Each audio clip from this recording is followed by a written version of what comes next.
Achalasia is the topic for this video, and achalasia is essentially a motility disorder of the esophagus. And the best way to explain this is with a photo. So here on the left side you have a normal esophagus, and this is of course the pathway through which food from your mouth will go eventually to the stomach. At the end of the esophagus is a very important muscle called the lower esophageal sphincter, and it is abbreviated LES.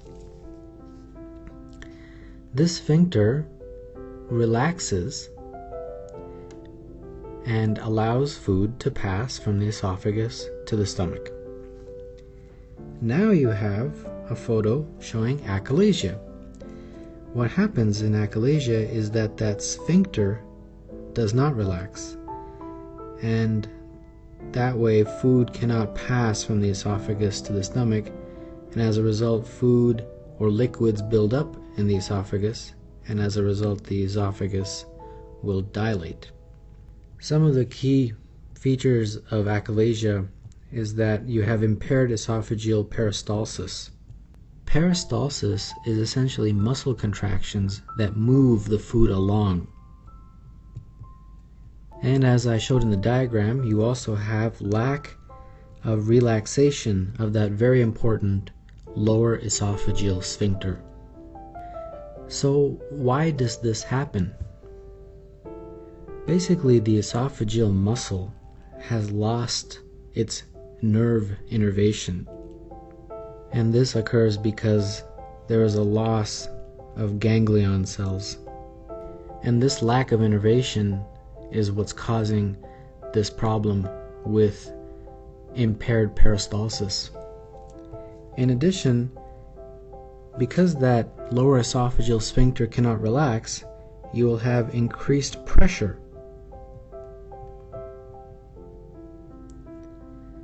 And this, of course, will cause, as the diagram showed, obstruction and dilation of that esophagus. So now let's talk a little bit about the symptoms.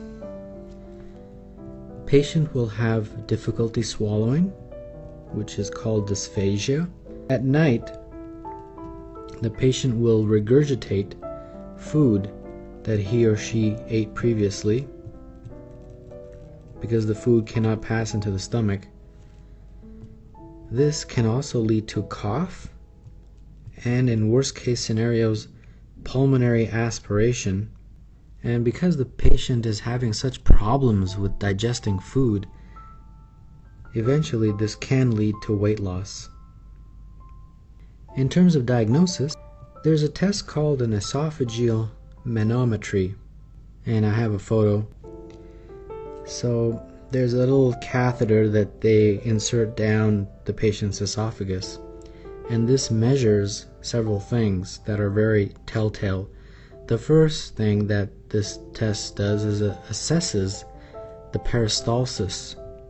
Second thing that it does is assess the function of the lower esophageal sphincter. So if someone has achalasia, what will be the results? You will see 100% failed peristalsis. Next thing you will see on this esophageal manometry is that the lower esophageal sphincter has incomplete relaxation, and as a result there is increased pressure.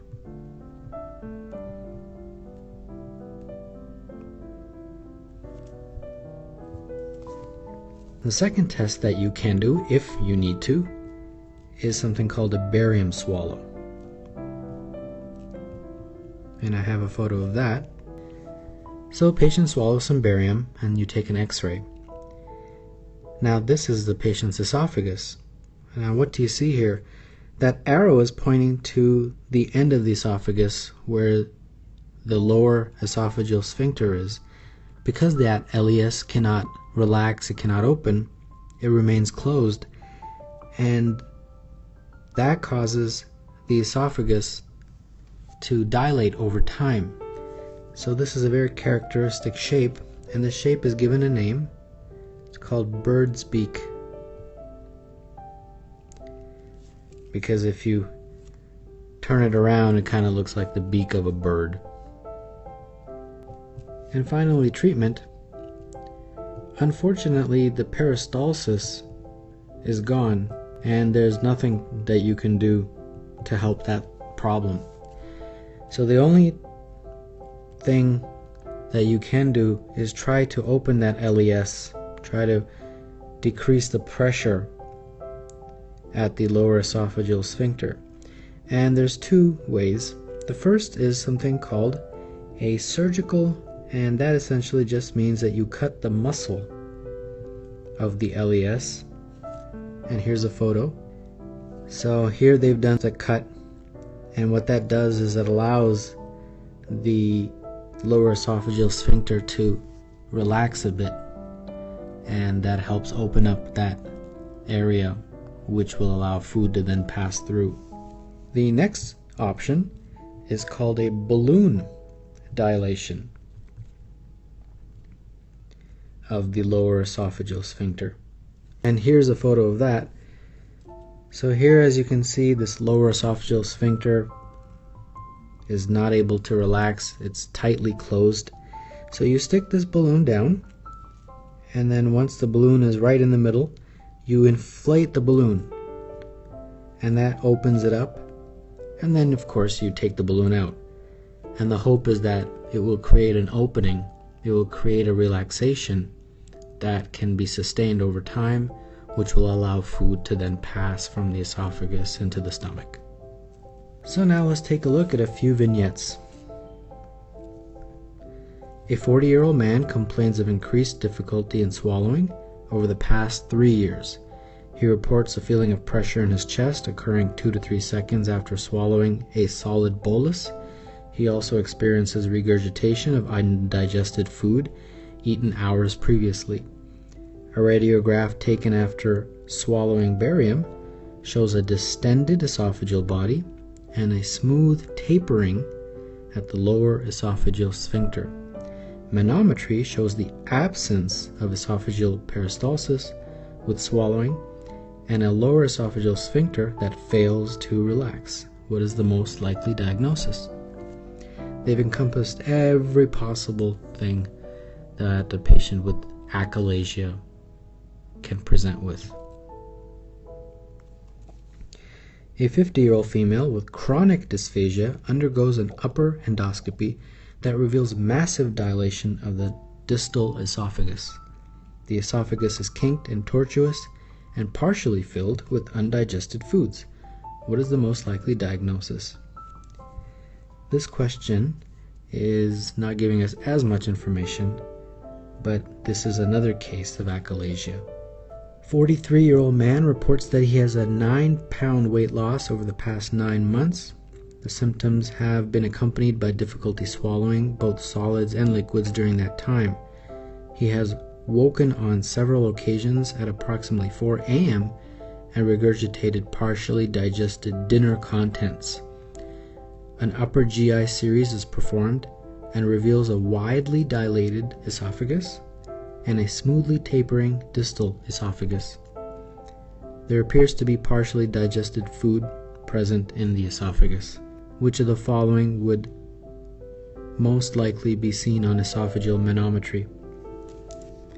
Well, if you remember the results of the manometry, you would see two main things. The first is you would see failed peristalsis, and the second is you would see increased pressure of the lower esophageal sphincter. And of the answer choices, the best one that matches is choice A. And finally, a 34-year-old bus driver presents with complaints of difficulty swallowing. Symptoms began gradually approximately 9 months ago and have prevented him from chewing solids or drinking liquids comfortably.